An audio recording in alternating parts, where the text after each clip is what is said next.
Thank you and welcome to another one of our Ask a Specialist presentations. Today we're going to be talking about oral motor in children, infants and toddlers, and that's how your mouth moves.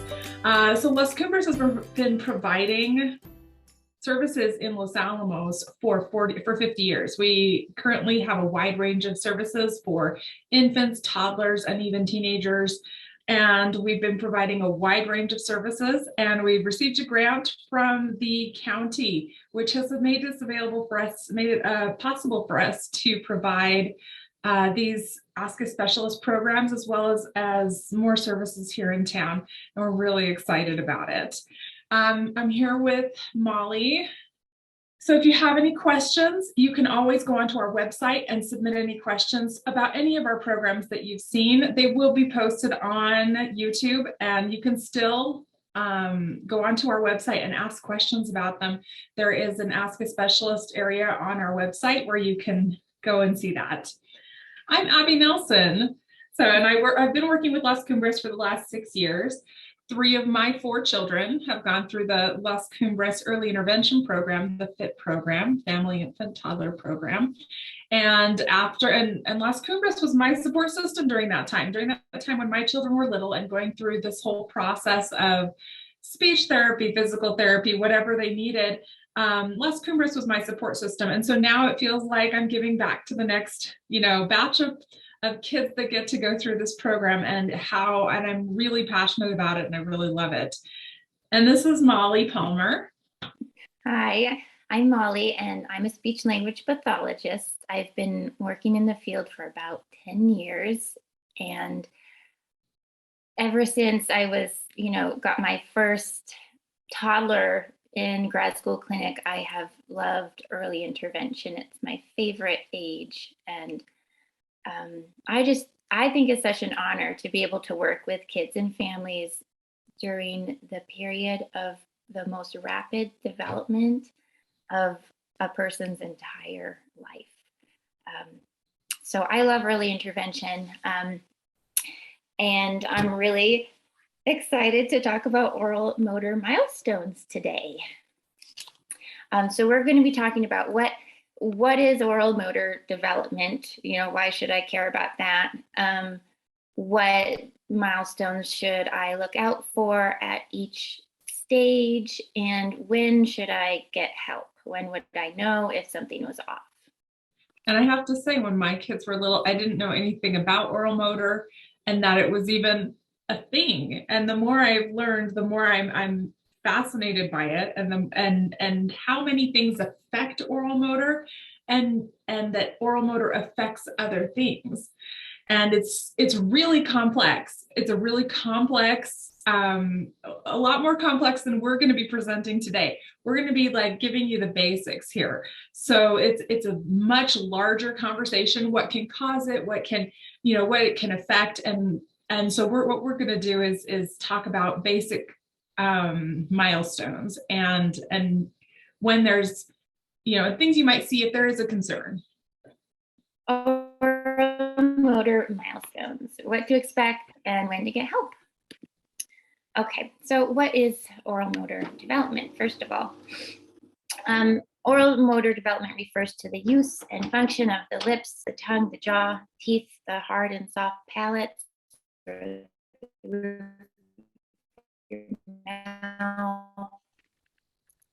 and this all begins before a baby is even born. And learning to eat and speak are really complex tasks that take years to master. The information that we're going to present today, like Abby said, is an abbreviated overview of typical oral motor development. So we're going to present key milestones. And remember, these are guidelines. So each child might meet these milestones at a slightly different pace, and that's okay. When you say that it begins before birth, so does that happen so in utero, you're seeing that mouth movement? Yeah, there are things happening before a baby is even born. They're able to swallow amniotic fluid. They're able to make sucking motions.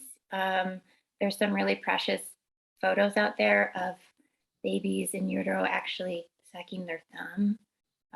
So they're working on this stuff before they are even here.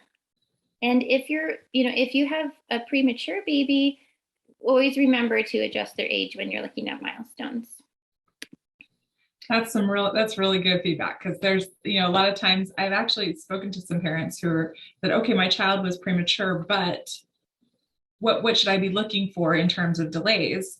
And you have to, that number of weeks that they were early, you subtract that from the expectation until age 2.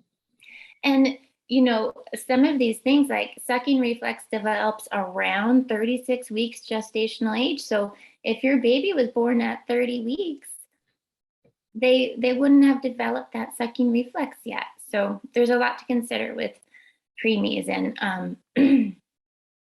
oral motor stuff can often be really challenging for them. So, another interesting thing about before birth is that there was at least one study that showed that babies prefer tastes that they experienced before birth. So in the study, they used carrot juice. So one group of pregnant people drank carrot juice and one group didn't. And then later, the babies who were exposed to carrot juice showed a preference for it. So that's fascinating. Maybe that's why some people can tolerate really spicy food and some can't. So what happens after birth? Like birth to 3 months, full-term babies, they're born with reflexes that support eating and protect the airway. So, for example, the rooting reflex, when you stroke a baby's cheek, or you present a bottle nipple or the breast, they naturally will turn and open their mouth. And that's called the rooting reflex. Yeah, so there's several reflexes like that. I'm not going to get into them all, that help support feeding and also protect the airway. Babies should respond to stimulation in and around the mouth. So like stroking a cheek, or if you put your finger in their mouth and you press down on their gum, you might notice that they bite. Even newborn babies will bite down. Their tongue might follow your finger. So it's a good sign that they're responding to stimulation around the mouth. At this age, they're perfecting that suck, swallow, breathe sequence, and it might take a little time to fully coordinate all of that. Sucking is automatic at this point, so they don't really have to think about it. They're not choosing to suck, it just happens. So it is a good time to introduce a pacifier or a bottle if desired or needed. Like if you started out breast or chest feeding and you want to introduce something else, then if you wait till after 3 months, then that automatic sucking is going to fade. And a little harder to do it at that point, but not impossible. Babies at this age, sometimes they're sucking, but they're not hungry. It's just that's the reflex. Yeah, and you might see babies sucking in their sleep, or just laying there sucking. Very cute. So is. Yeah. And so that suck swallow reflex, that's when they're eating. So they're having to suck and then swallow and then breathe and coordinate those 3 things. Yes. Yeah. Babies at this stage might even notice changes in taste, like the sweetness or bitterness of milk. For example, some babies won't take pumped breast milk that has been frozen and thawed because the flavor changes a little bit. I had no idea. I think that's absolutely fascinating. Or maybe you're switching a formula and you notice they're not taking to it. They're noticing. Or switching from breast milk to formula. That's a huge change. Yes. And sometimes that's, sometimes, if you're not producing enough milk, or if, it becomes a necessity for some moms, and that's okay to have to switch from breast milk to formula, but it can be hard on the little ones because they notice that flavor change. Absolutely. And so another oral motor thing that we're looking out for is that babies are starting to make sounds, cooing. crying, making vocalizations in the back of the throat. And I had no idea that newborn babies make all of these cool little like yips and yelps and interesting noises until I had my own. So we're even noticing some early vocalizations at this stage.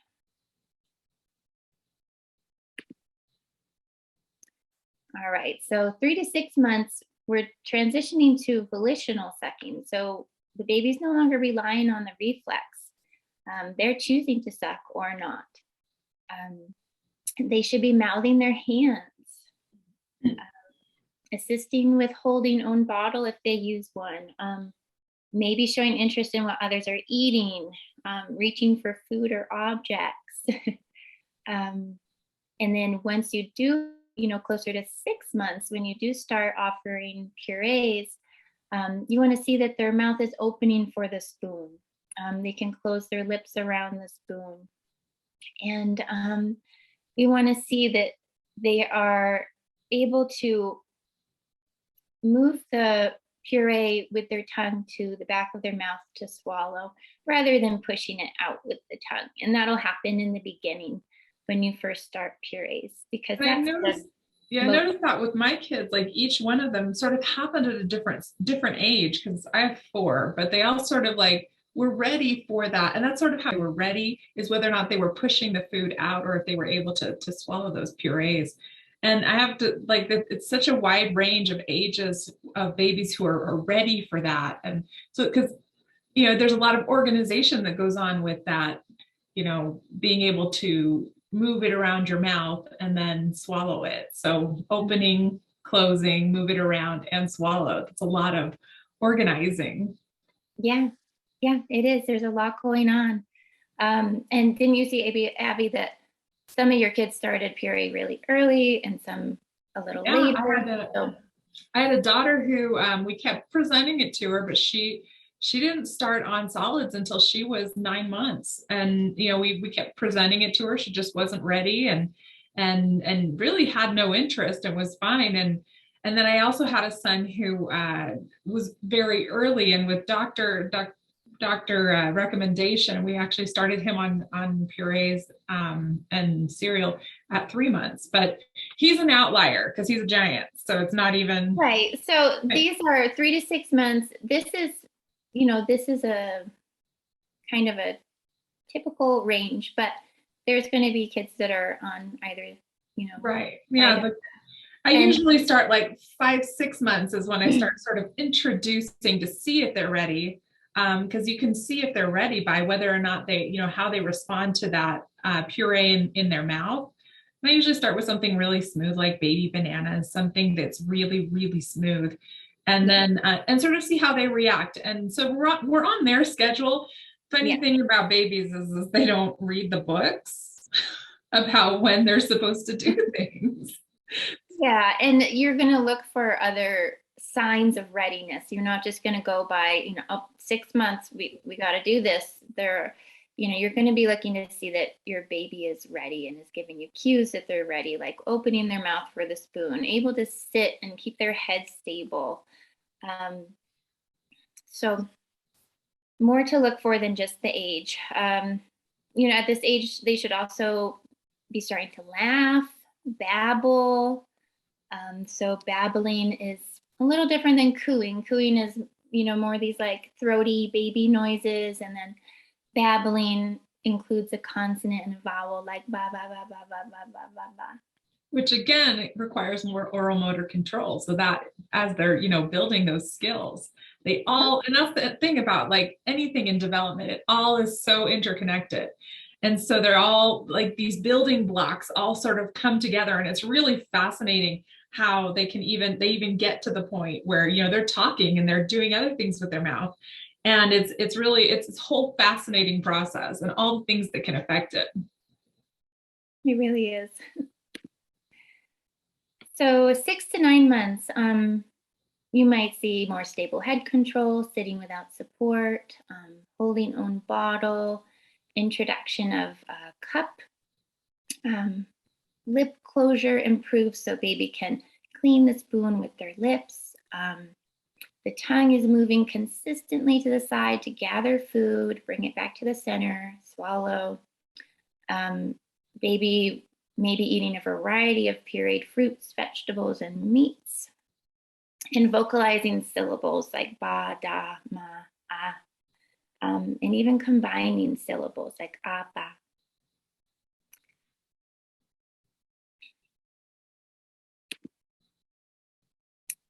At 9 to 12 months, baby should be raking, so using their hand to rake food towards themselves.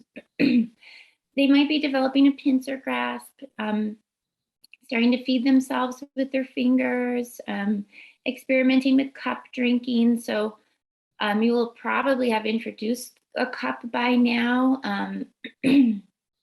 but at this stage, they're still gaining proficiency with cup drinking. So open cups, straw cups, sip cups, try to use a variety. I like the idea of introducing a variety of cups because it makes them work for it. It makes them work, develop different skills because there are different skills with different cups, whether it's exactly the sippy cup where they have to, actually put it up, or the straw where they have to suck it up. So there's all these different, all of that requires different oral motor control. Yes. Yeah. So that is part of the reason why I recommend a variety instead of just using one style.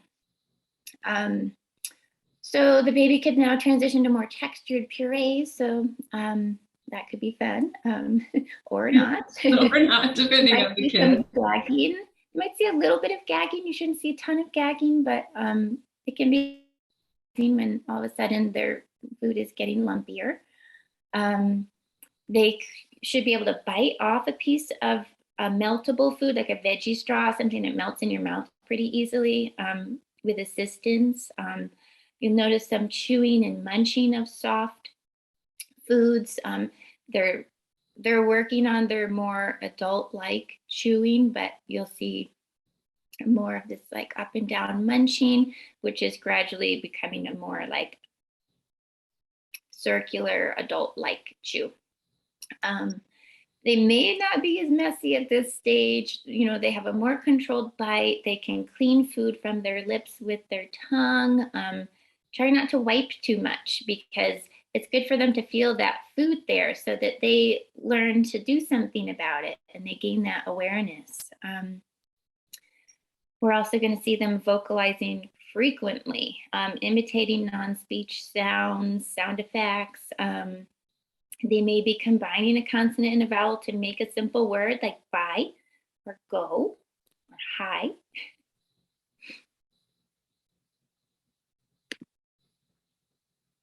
(12 to 18 months, beginning to eat more finely chopped table foods, using utensils to bring food to their own mouth. Not proficient yet, but trying, feeding themselves a cracker or a cookie, and able to keep most of the food in their mouth during eating.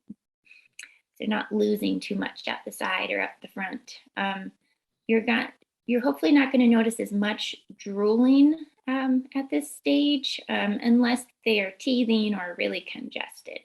So before this, like that drooling, that's a little bit more typical. And then as they get older, they get that oral control of being able to keep their mouth closed and keep that in their mouth. Yeah, you'll notice a lot of drooling when babies are first teething and they're mouthing everything. Everything's in their mouth, their hands in their mouth, and there's just, quite a lot of drool. Yeah. So luckily after this stage, you shouldn't be noticing as much of that. They'll be hopefully transitioning from a bottle to a cup and hopefully weaning from a bottle in this range, 12 to 18 months. Pacifiers too. Prolonged use of bottles and pacifiers can have some negative impacts on oral motor development. So it's good to try to wean during this time period. So what about breastfeeding during this time? Because I know there's a lot of moms who extended breastfeeding and they want to do that natural weaning. Mm-hmm. You don't need to wean from breastfeeding at a certain time. You can breastfeed as long as you like with no negative consequences. It's just really interesting how that works. But the pacifiers and bottle nipples are a little different. And it's not that it's like you can't use a pacifier at all after 18 months. Maybe, some kids need to use it in the car, or they need to use it for a few minutes before bed. And, you do what you can. We do what works. We do what we can. And, the thing that we want to avoid is pacifier in the mouth all day long, or bottle with toddler all day long, because that can really have some detrimental effects. So another thing we want to see is imitating words, varying pitch when vocalizing, using long strings of nonsense speech called jargon. I love this stage. I love it too. Jargon is so much fun. I tried to find video examples of cooing and babbling and jargon from my own kids, and I just didn't keep everything organized enough, so I couldn't find it. But parents often will say, "Oh, it sounds like they're speaking another language." Yeah, they'll use that is kind of how it sounds. Inflection, and they're starting to add in, different inflection, like they're starting to that conversational, and they'll do back and forth where you say something and then they'll babble something, and then you say something and then they say something, and so it's a that they start with that back and forth, and they're making all these little sounds. It's such a fun stage. Yeah, it is. They might even try to sing, make some animal sounds. So they're using their mouths in all kinds of different ways now.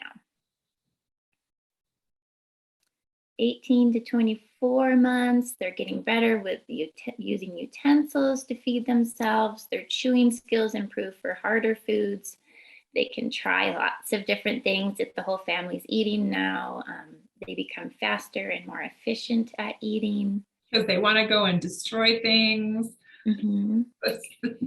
Get up from the table and run around. Yeah. They should be hopefully using words frequently, imitating many environmental noises like animal sounds and truck noises, and even like, maybe like a fake cough or a fake sneeze, things like that. Take a sip of water, go, ah. So they're imitating all kinds of different sounds. And they may be using 2-syllable words now, like daddy. And some kids will be doing much more by 24 months, and some kids will be doing a little less, and it's all right. So is that, when you say they're going to be saying daddy, is that different than saying dada? Yes, because the syllables are different. It's a little bit more complicated. So we're looking at a little bit more complicated speech. Yes. And movement of the mouth. Yeah, so it's all becoming a little bit more complex. And children at this age are just really noisy. They're really noisy. So if you notice that your 18 to 24-month-old is, pretty quiet, and they haven't, made much sound all along, then, you may want to seek some developmental support.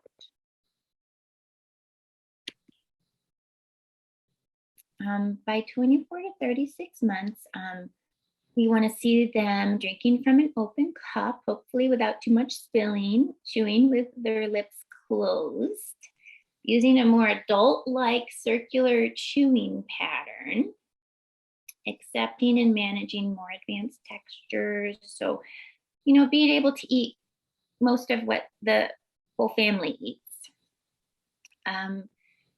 We hope that they'll be able to imitate a range of oral motor movements.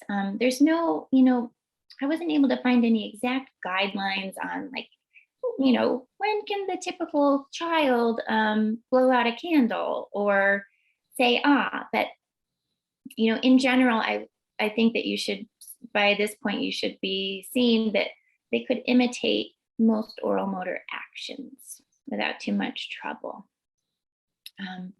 Combining words into phrases, producing 3-syllable words like banana, And lots of, you're going to be seeing lots of language at this point too. But we're talking more about oral motor today. We can do language next. So here are some like clues or red flags or whatever you want to call them that might indicate to you that you need to get some developmental support. And there are speech therapists who work with infants, newborns.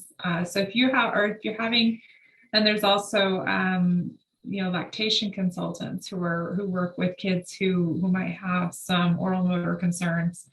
And I think a lot of times we as moms think that a lot of this stuff should be very natural, breastfeeding, feeding, moving your mouth. It's something that never even occurred to me that would be an issue. My oldest never latched, never, and I ended up pumping for 5 months with him because he never was able to latch. And I didn't realize it was an oral motor concern until he was 2. And that was because he was drooling, is when that became apparent that it wasn't a typical, he kind of had that open mouth posture. Mm-hmm.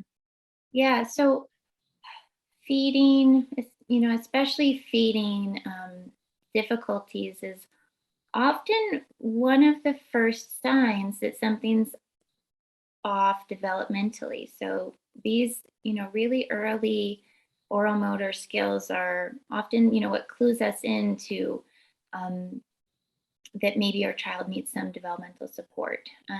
So you're probably going to start with your pediatrician, and then your pediatrician will probably make the appropriate referrals. And if you're already in early intervention, of course, you can seek support from your early intervention team. And maybe this is the point when you're also going to get that started. But some things to look out for: not latching well to breast or bottle, signs of distress when feeding, excessive. And that could be that suck swallow reflex organization. They're working on that. It could, just be that they just don't have good oral motor control. And so watching for these signs, gives us as moms clues, because that's what we need those clues, because the kids can't tell us yet. Yeah, and sometimes we see babies that they seem really disorganized. They're moving around a lot during the feeding. They seem irritated. There may be milk spilling out of their mouth. They may be coughing and sputtering. So those are some signs that you should get some help. Excessive gagging or choking. We do occasionally see gagging. Luckily, babies are born with a gag reflex, but we don't want to be seeing a lot of that. Consistently, so in the toddler phase, consistently pocketing food in the cheek or overstuffing the mouth, that could be a sign that there's something going on there. Excessive drooling. This is actually something fascinating, the stuffing food, because it's so... When with my oldest, when we started with early intervention, and they asked me that question, does he ever stuff his mouth? And I went, yes. How did you know? And why would you ask? And why? Like, it was absolutely fascinating. I'm like, how did you know? Yes, he does that. It was something I had no, to me, I thought, oh, he just loves food and eats really fast. And then he's got this big mouthful of food. And I had no idea it was actually a clue. It was a clue he was giving me that I didn't even know. So, but it was really interesting to me, because I'm like, yes, he does do that. Yeah, isn't it fantastic when somebody gets it?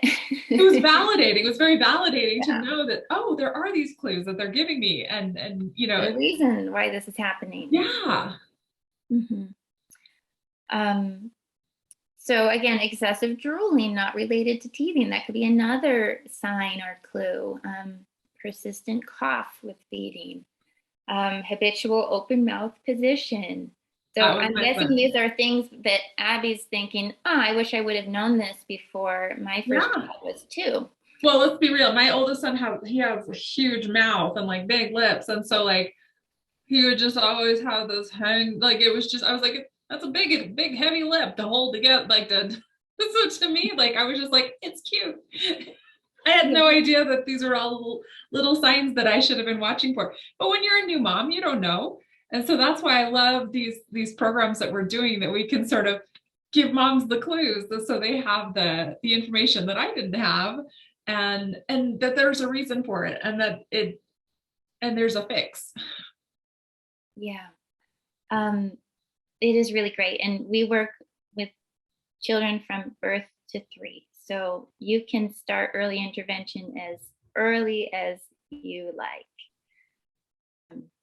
Another thing that could be a sign is consistent tongue protrusion after about 6 months. So that, you know, how really young babies are, their tongue comes forward a lot because that's the motion that the tongue makes when they're sucking from a bottle or breast. But if you're still noticing a lot of that tongue protrusion after like 6 to 9 months, then we would hope that that would be beginning to fade by that point. So another clue. If your like toddler age child is reacting really intensely to new foods, gagging, vomiting, crying, that could be another clue that, you know, there's something going on. There's a reason why it's so hard for them. And if you want more information about problem and picky eating, there's another Ask a Specialist video in the archive that Patty and Julie put together that's really good, and that would be a good starting place. If your baby has any structural differences, you know, these probably would have been noticed early on, like something like a cleft palate would have been noticed right away. A tongue tie, a really small jaw that's maybe set pretty far back. Those are structural differences that could impact oral motor development. So if a tongue tie isn't noticed by, say, the doctor, you're not having any feeding issues yet, what would you look for as a mom if you were, you know? Well, if you're not having any functional issues, then, you know, if it's not broke, don't fix it. So if you weren't noticing any functional differences like feeding difficulty, pain or nipple damage with breast or chest feeding, then, you know, those are probably going to be your first signs that you need to get some support. And where would you go if you had concerns about a tongue tie? So you would probably start with your pediatrician. Your pediatrician might refer you to a pediatric dentist or maybe an ENT. You might also be working with a lactation consultant, and sometimes they're skilled at checking those. Some speech language pathologists are skilled at, you know, treating or identifying and then referring to the appropriate medical professional if that were. But if there's no, you don't see any speech differences or any feeding differences, that a tongue tie might not be worrisome, and they just sort of leave it. Yeah, you always have to look at function. So it's not just about the appearance of someone's tongue or lip. You really have to look at function too. And if your baby didn't, you know, do those things that we talked about, like cooing, babbling, jargon, not playing with sound much, very delayed speech, you know, that's another clue that it may be time for some developmental support. Okay. Awesome. And are there any activities that you'd give parents to work on oral motor, or to, you know, to watch for in terms of skill building? Activities for skill building?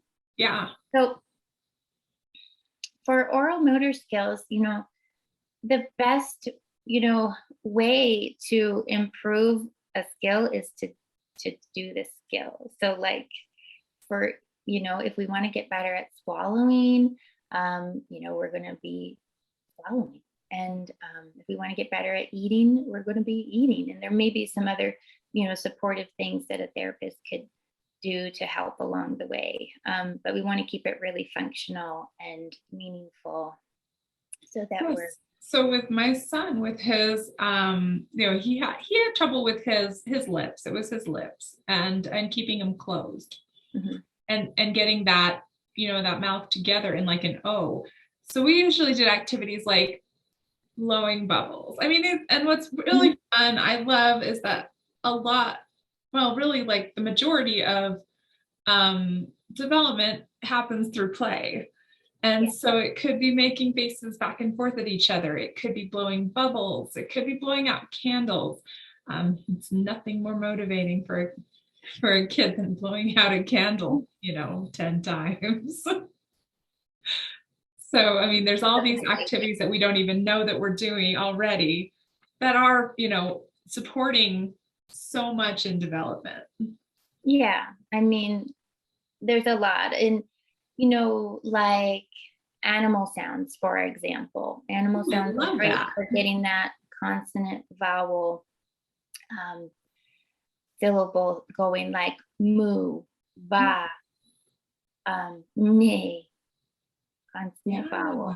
And, panting like a dog. Oh, I love that.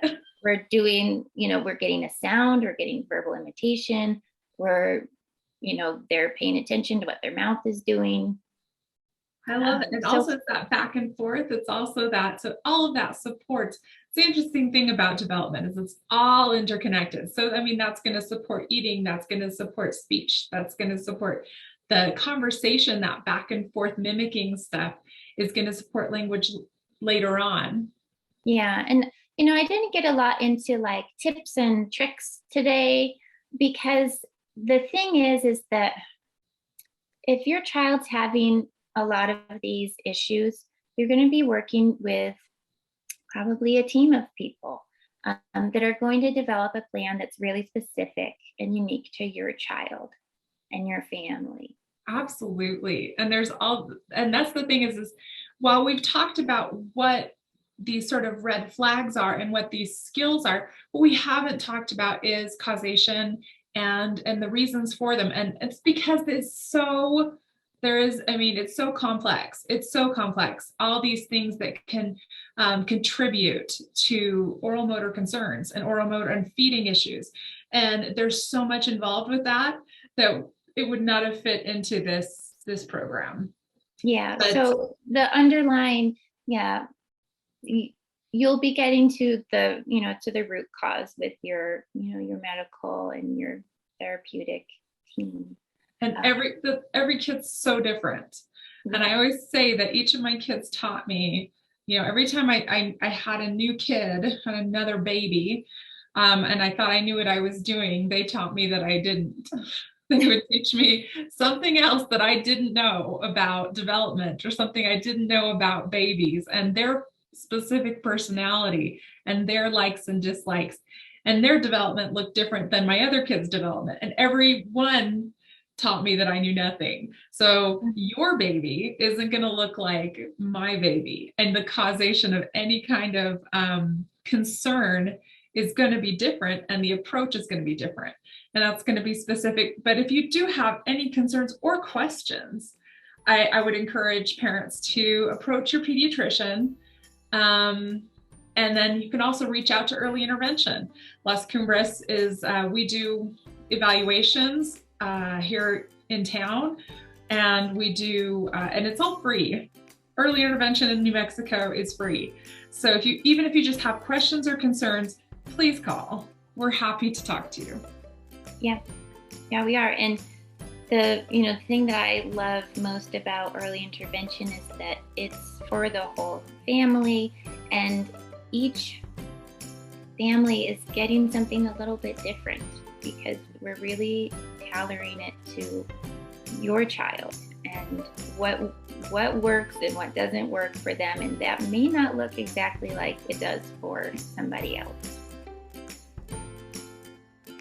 Thank you so much for joining us today. We really appreciate it. If you have any other questions, please go to our website. Please go to our website and you can send your emails. There's an email there to send a question.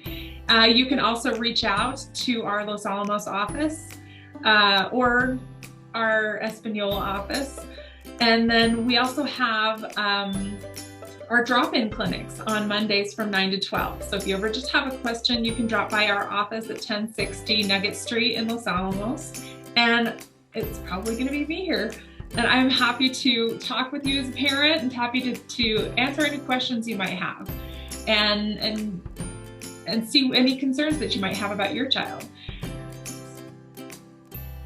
Okay, thank you, Abby. And thank you, Molly. This has been really fun. Okay, I hope everybody enjoyed our Ask a Specialist.